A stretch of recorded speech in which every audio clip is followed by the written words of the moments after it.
저는 결혼한 지 2년 차에 접어드는 31살 여자입니다. 전생에 제가 무슨 죄를 지어서 이런 수모를 당하고 사는지 모르겠습니다.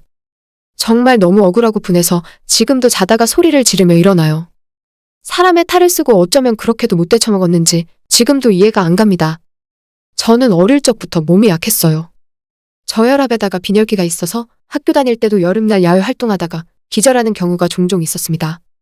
학교에서도 유명했고 제 친구들은 다 알고 있어서 항상 저를 배려해줬어요.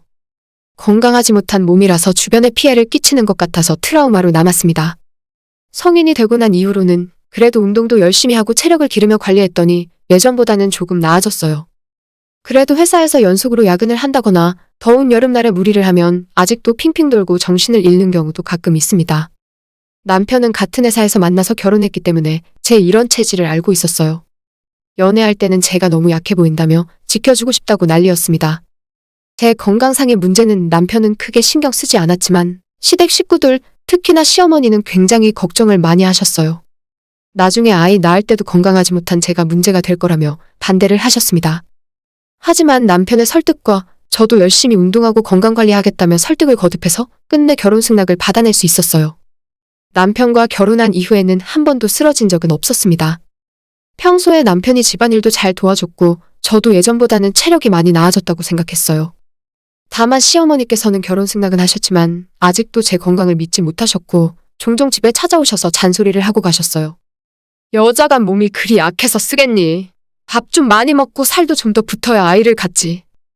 항상 살찌라는 말씀을 하시면서 혀를 찢찢 하시는 게 시어머니의 입버릇이었고 저는 나름대로 많이 먹고 규칙적으로 운동을 하고 있었지만 몸무게가 40kg 정도 나가는 저는 체중이 늘지 않는 게 가장 큰 스트레스였습니다.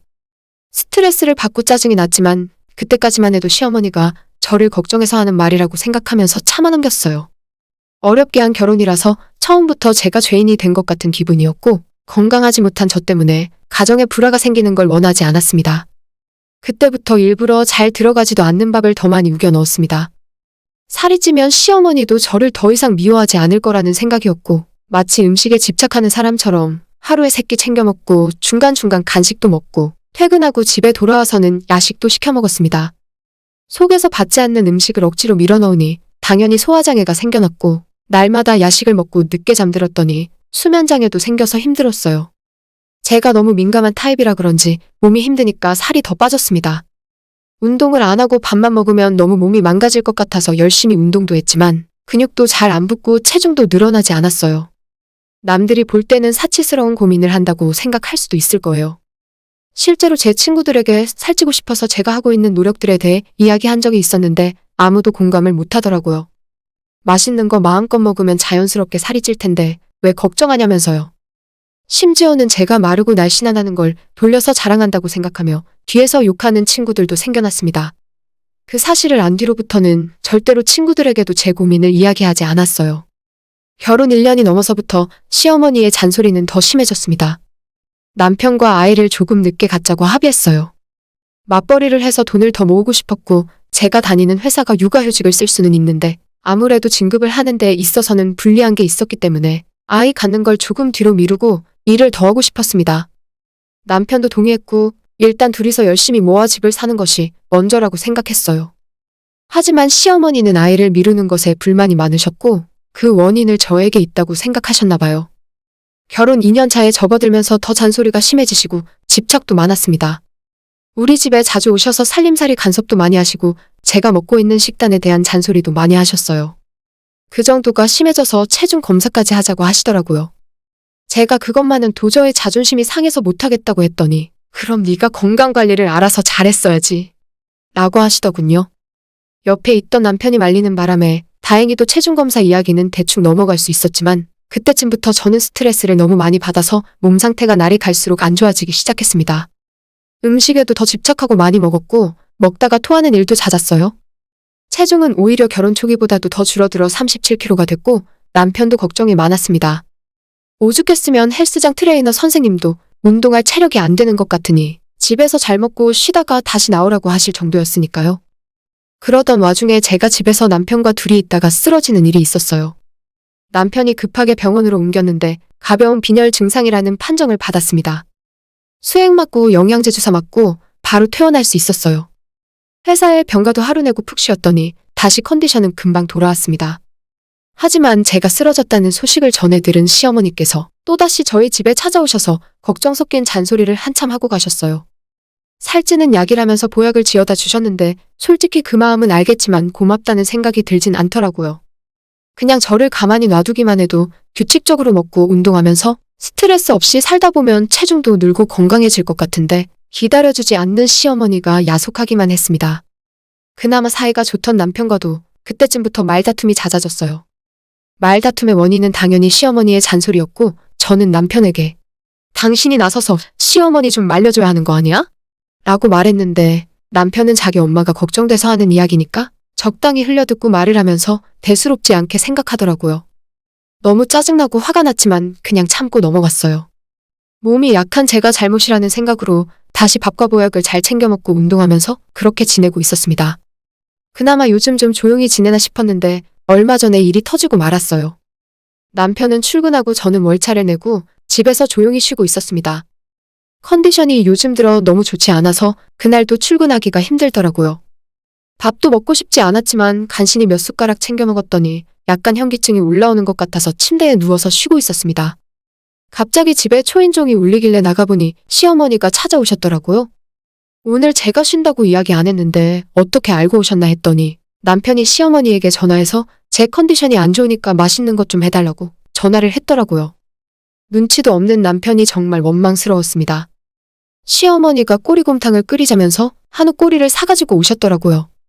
동현이가 얼마나 걱정을 했으면 나한테 이런 부탁을 다 했겠니? 빨리 해서 먹고 기운 차려야지. 라고 하시면서 저와 함께 꼬리곰탕 끓일 준비를 했어요.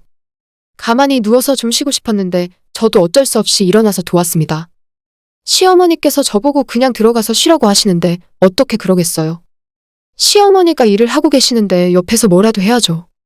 아무튼 핏물 빼고 한번 삶고 또다시 씻어서 손질하고 정말 손이 많이 가더라고요.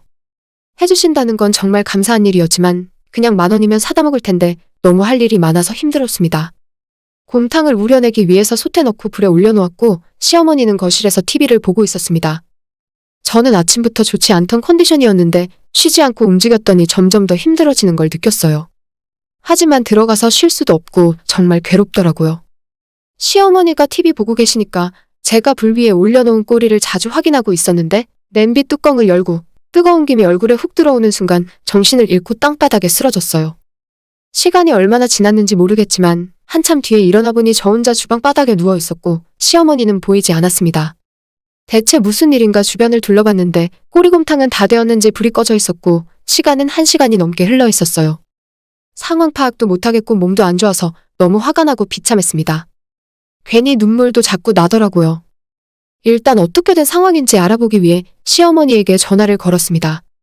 시어머니는 놀랍게도 시아버님과 식사하러 간다고 나가셨더라고요. 곰탕은 다 됐길래 불 꺼놓고 나왔다. 너는 젊은 애가 네 몸 하나 간수 못하고 그렇게 자꾸 쓰러져서 어쩔라 그래? 제가 쓰러지는 걸 다 보셨으면서 아무런 조치를 하지 않고 그대로 둔 것이었습니다. 너무 기가 막혀서 어떻게 깨우지도 않고 그냥 나가셨냐고 물었더니 저번에도 호들갑 떨었는데 별일 아니지 않았냐면서 그냥 잠든 건데 잠시 후면 일어날 줄 알았다네요. 시어머니께서 안방에 데려다 놓을까 했는데 힘이 없어서 그냥 나왔다면서 눈 떴으니 잘 됐다고 하시더라고요. 아무렇지도 않은 듯 미안한 감정 하나 없이 말씀하시는데 너무 화가 났습니다. 뭐 급한 일도 아니고 시아버지랑 점심에 냉면 드시고 왔다 해서 더 어이가 없었어요. 며느리가 주방에 쓰러져 있었는데 아무런 사후 조치를 안 해주셨다는 것이 저를 사람 취급 안 하신다고 느껴졌습니다. 순간 너무 분하고 화가 나서 펑펑 울면서 시어머니에게 당분간 우리 집에 오시지 말고 연락도 안 하셨으면 좋겠다고 하고 전화를 끊었어요. 뒤늦게 남편이 그 사실을 알고 퇴근하고 집에 와서 시어머니 대신 사과를 했습니다. 자기 엄마가 힘이 없어서 옮기지 못하고 옆에서 깨어나길 기다리시다가 너무 늦어서 어쩔 수 없이 가셨다면서 시어머니 편을 들더라고요. 남편의 그 모습도 화가 나고 저는 앞으로 시어머니 얼굴은 보고 싶은 생각도 없었어요. 싹싹 빌어도 모자랄 판에 자기 엄마 변호나 하고 있는 남편과 같이 살고 싶은 생각이 뚝 떨어지더라고요. 그전까진 무슨 일이 있어도 친정엄마 걱정할까봐 이야기한 적이 없었는데 남편의 그 말을 듣고 엉엉 울면서 친정엄마한테 전화해서 그날 있었던 일을 다 이야기해버렸습니다. 엄마도 다 큰 딸이 한밤중에 울면서 전화하니까 깜짝 놀라시더라고요. 제 이야기를 다 듣더니 엄마도 저랑 같이 울면서 당장 그 집에서 나오랍니다. 짐 싸서 당장 친정에 와서 지내라면서 옆에서 아빠도 같이 당장 이혼하라고 하시면서 펄펄 뛰셨어요. 당장 데리러 갈 거니까 짐 싸고 있으라길래 여행 가방 하나 꺼내서 당장 필요한 물건을 대충 주워 담고 있었더니 1시간도 안 지나서 엄마 아빠가 모두 우리 집으로 저를 데리러 왔습니다. 남편이 친정 부모님께 죄송하다고 빌었지만 우리 부모님들도 한 성질 하시거든요. 김서방, 이따위 대접받으려고 내 딸 데려갔나? 사람이 죽을 뻔했어. 이 일에 대해서 책임을 물을 거고 내 딸이랑 다시 살 생각 추호도 하지 마. 변명 따윈 들을 생각도 없이 엄마 아빠를 따라 친정으로 왔습니다. 다음 날 시어머니가 직접 제게 전화해서 미안하다고 자기는 별일 아닌 것 같아서 그냥 두고 온 건데 제가 상처받았으면 사과한다면서 전화를 하셨습니다. 하지만 솔직히 사과받고 싶지도 않았고 다시 남편과 시어머니 얼굴 보면서 결혼 생활 계속하고 싶은 생각도 들지 않더라고요. 우리 부모님도 그 집안에 내 딸 못 보낸다면서 완고한 입장이셨습니다. 남편은 당연히 이혼할 생각 없다면서 조금 더 생각해보고 결정하라고 하는데 시간을 얼마나 끈다고 한들 제 마음이 변하진 않을 것 같네요. 차가운 주방 바닥에서 눈을 떴을 때 제가 얼마나 스스로 비참하고 분했는지 그 마음의 상처가 없어지지 않을 것 같습니다. 남편과는 다음 주에 만나서 마지막으로 이야기를 하려고 해요. 다시 합쳐서 잘 살아볼 생각은 전혀 없고 앞으로 어떻게 이혼을 진행했으면 좋겠는지 그 이야기를 할 생각입니다. 솔직히 말해서 시어머니가 저를 괴롭히려고 하신 게 아니라는 건 알고 있어요. 걱정된 마음이라는 것도 알고 우리 부부가 더 잘 살았으면 하는 마음에서 간섭을 하신 것도 알고 있습니다. 하지만 제가 마르고 몸이 약한 것에 컴플렉스가 심하게 있는 상황에서 남편도 시어머니도 아무렇지 않게 생각하고 상처를 자꾸만 건드리니까 솔직히 계속 결혼 생활을 이어나갈 수가 없을 것 같습니다. 저랑 이혼하고 남편이 건강한 새로운 여자를 만나서 재혼했으면 좋겠네요. 제 이야기는 여기까지입니다. 구독과 좋아요, 알림 설정 부탁드려요. 다들 행복하시고 좋은 하루 보내세요.